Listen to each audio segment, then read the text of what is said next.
Welcome to the KIMIYA Healing Podcast. I am talking today about why feeling is the gateway to healing. And it might sound really bizarre, but most people don't know how to feel. So that can either look like being quite numb and not really knowing how to connect to body sensations, or feeling and then getting very overwhelmed by movement and sensation in the body, or emotional currents. It can also be feeling but interpreting in a way that is completely self-destructive or perhaps just inaccurate. So this might sound a little bit strange, but I don't think it's something that we should take for granted that people know how to feel. And especially when it comes to trauma work and trauma healing, it's not a given that a client can feel easily, clearly, and coherently into their own body sensations. In fact, most of the time, there is a lot of dysfunction which creates a lot of confusion and a lack of clarity. As a result, it makes it very difficult to feel, and it makes it very difficult to feel deeply enough to get resolution. So in this podcast, I'm going to talk about what it means to feel deeply enough to get resolution. My own journey of learning how to feel was mostly through plant medicines and psychedelics, which kind of throw you in the deep end. You have to feel because there's no way to escape, there's no way to get into your head about it, because that only makes the journey even more horrendously painful than it already is. So learning how to feel for me has been something that I've developed and cultivated on my own, and now is something that I teach my clients how to do in a safe way. Learning how to feel starts with learning how to feel the body sensations. Well, actually, it starts by recognizing, at least psychologically, that our body sensations are worth feeling, and that our body sensations belong to us and are part of us, part of our human experience. And believe it or not, that is not necessarily a globally or universally accepted statement. Some people will tell you the body sensations, they're just body sensations. They have nothing to do with you, nothing to do with your consciousness, your frequency, and your identity, when actually they are inherently part of the fabric of who you are.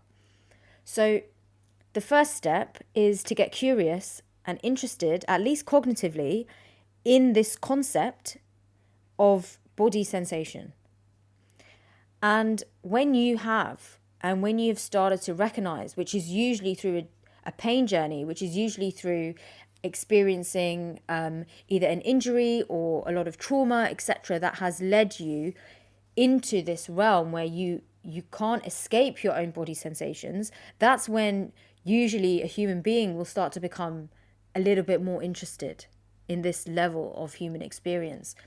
So whether it's because you have had an injury or an illness, or you are doing trauma healing work and recognizing that your body sensations are front and center now of your focus, whether you're in that position or not, I'm going to encourage you to focus on body sensations, recognizing how important they are.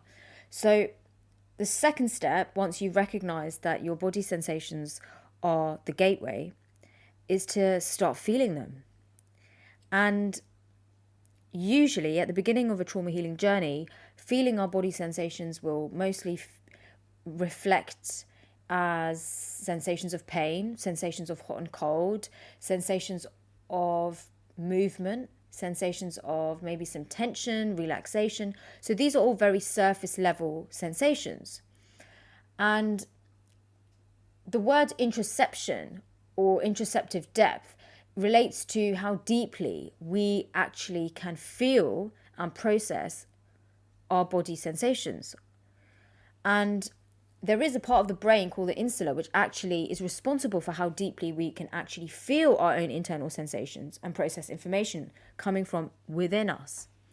And when people have experienced a lot of trauma in their life, particularly physical, sexual abuse, or any type of recurring illness, injury, etc., where there's been a desensitization of the nervous system and a numbing in order to survive, introceptive depth tends to be very shallow, which means the sensations that we feel when we start to connect with the body at the beginning of the trauma healing journey tend to be superficial sensations that we can deal with psychologically. It's not going to overwhelm us. So most of the time people will be able to report temperature changes, maybe some tingling, maybe some sensation of pain, relaxation, etc., as I mentioned. Now, this is like the first level of being able to feel, because this level doesn't tell us much about ourselves. So it's not very introspective. And there are far deeper levels that we're capable of feeling into. So bear in mind, this is the first level, but we must all go through this level, especially when it comes to feeling into parts of our body which we're not really used to. And for a lot of the clients I work with womb work and who've experienced sexual trauma, the womb is not a part of their body that they're used to feeling into at all. They don't really often have a connection or sense of feeling of their pelvic floor, etc. So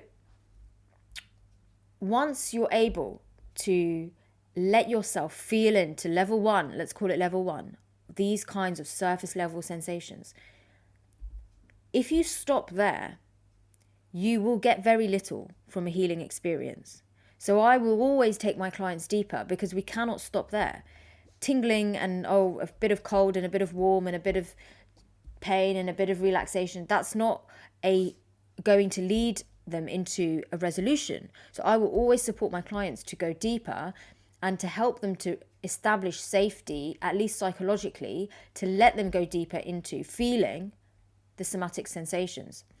So when we start going through that surface level, and it's like pain, that's why pain is like a gateway into these deeper elements and aspects. When we start to go beneath the pain and we start to feel into pain rather than going, okay, I feel a little bit of pain, what happens then is the second stage, which tends to be the stage where people don't want to go to, which is the amplification. This is when it becomes very vivid, when a subtle niggling discomfort, when we actually allow ourselves to deeply feel it, starts to become a very vibrant, quite painful, glaringly obvious feeling or sensation or knowing. So what I'm trying to say is that when we let ourselves feel deeper, there's an amplification. And this can scare people. So sometimes feeling really the true depth of pain that your body is holding, or the true depth of nerve dysfunction that is actually happening in your body, feeling that vividly, let's call it a wake-up call. It's a huge wake-up call, and that is a blessing, because when you start to feel at that level, you cannot ignore your body any longer. You have to address something. It's very difficult to pretend then, once you've felt it, truly felt it, that you don't feel it anymore. It's like you cannot unlearn, you cannot unsee what you've already seen. So the good thing about that phase is that it's not only incredibly revealing about what the truth is about what's happening in your body at a structural level, but it will also help you to recognize more clearly what you need to heal. Because if you can't feel deeply enough to recognize where your body is holding imbalances, it will be very difficult for you to embark on a healing journey, because you don't really even recognize what you need to heal. When you actually start facing it and it starts amplifying and you start facing yourself, clarity comes. And usually a sense of urgency comes at this point. The other good thing about clarity is that this process will also support you to not only feel deeper, but to understand that feeling and healing is a process. So you will not be stuck in this stage of amplification, as I call it. You will not be stuck here unless you stop here and then try to backtrack and try to desensitize yourself again. You will never be stuck in a place of excruciating, amplified pain when you're in a healing journey with someone that knows what they're doing.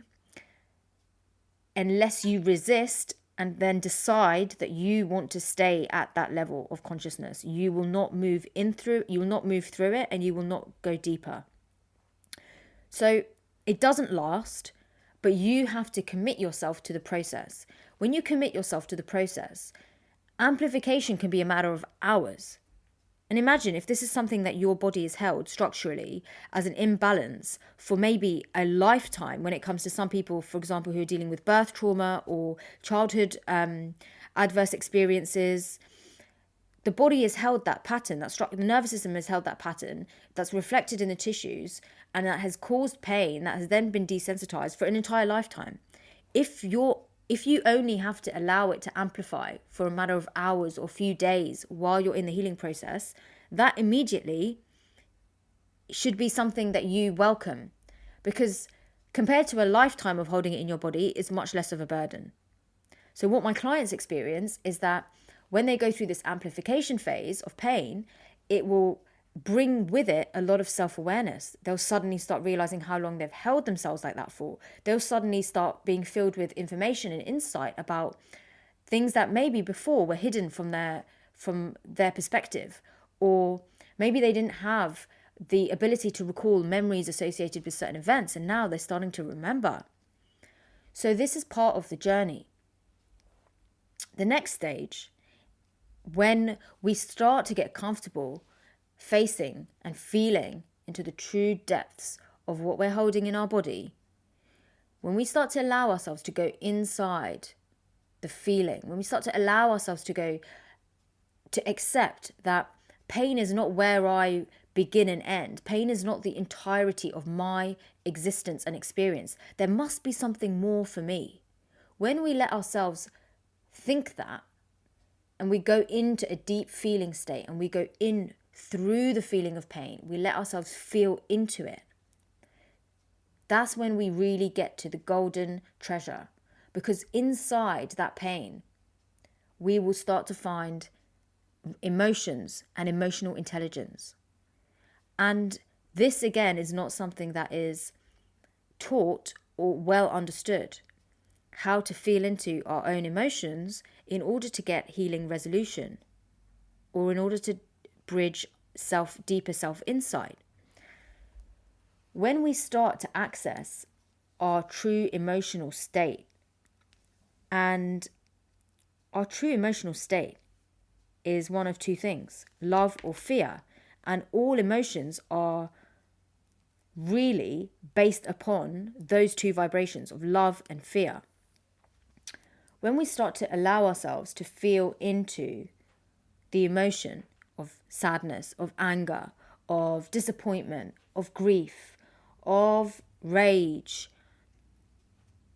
the next stage is to release it. And when we truly, truly feel something, it will start to release, and it will start to be expressed from the body. So expressing and releasing emotion, whether it's through movement, whether it's through crying or screaming or punching a pillow.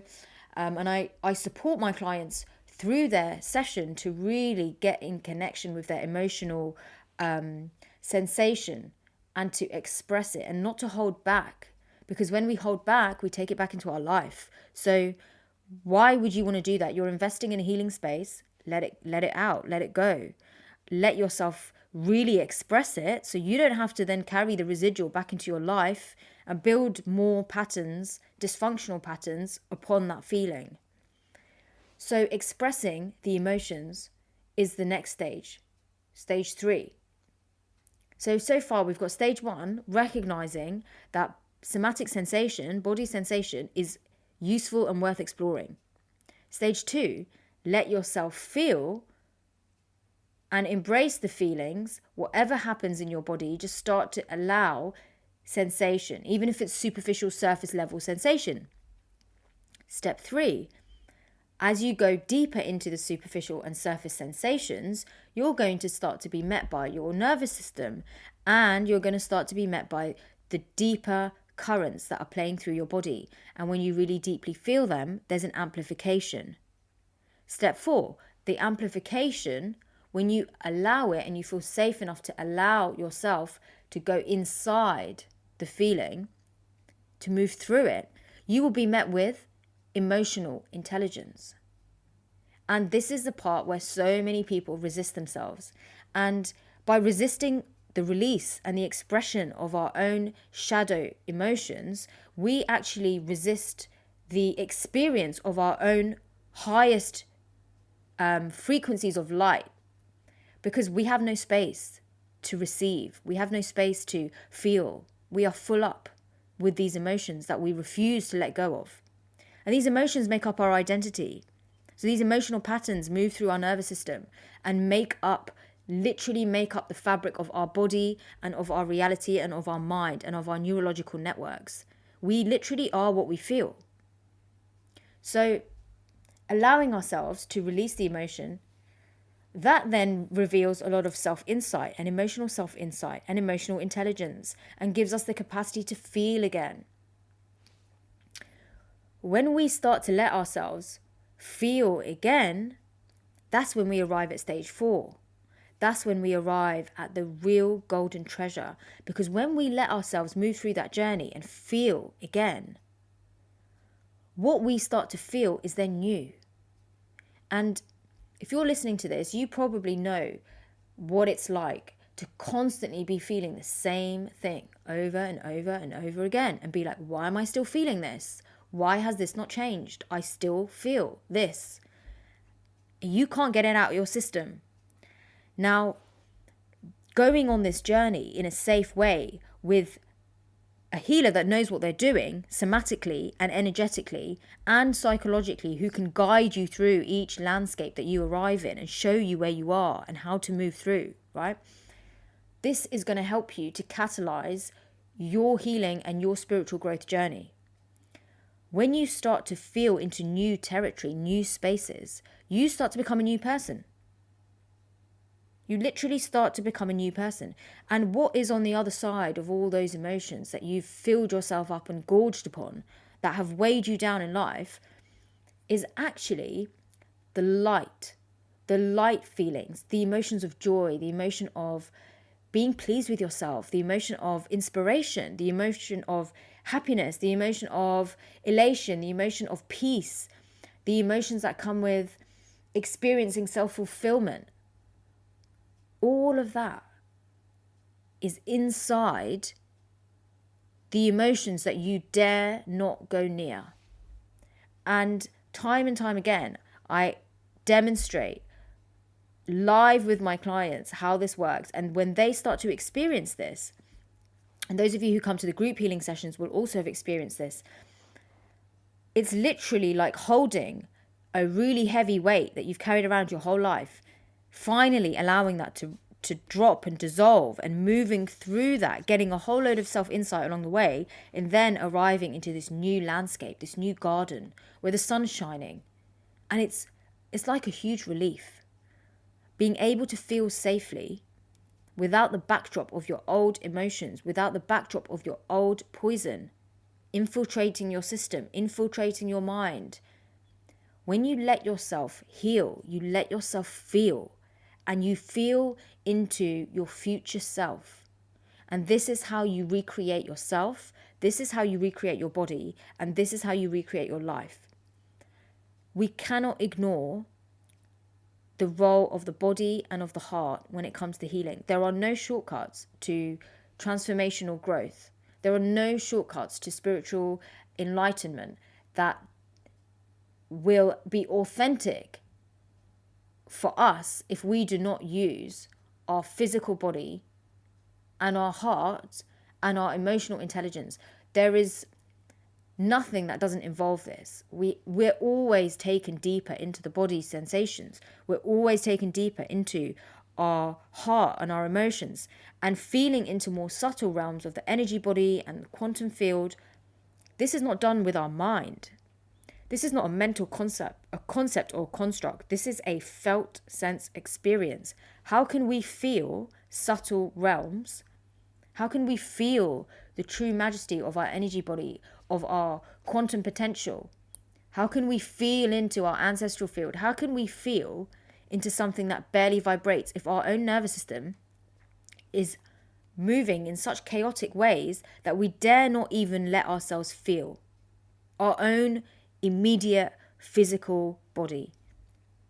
When we start to access safety and safe spaces to heal, and we allow ourselves to go into and through this journey, into the body, into the emotions, in through pain, deeper, into space, we become still because we create space within ourselves. And when we become still within the physical nervous system, within the emotional body, that's when we can start to work in deeper and more subtle realms.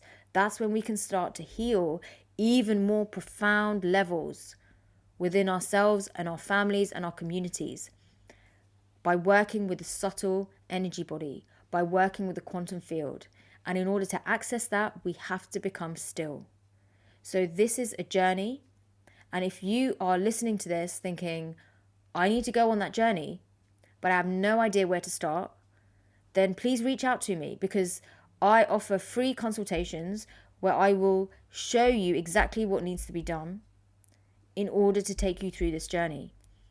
And if you are listening to this and you're thinking, I've done quite a lot of somatic work, I'm pretty confident getting in touch with sensation and releasing emotion, then let me help you go to the next level of your embodiment, which is going to allow you to really start to master your energetics. So get in touch with me, KIMIYAhealing.co.uk, book a free consultation.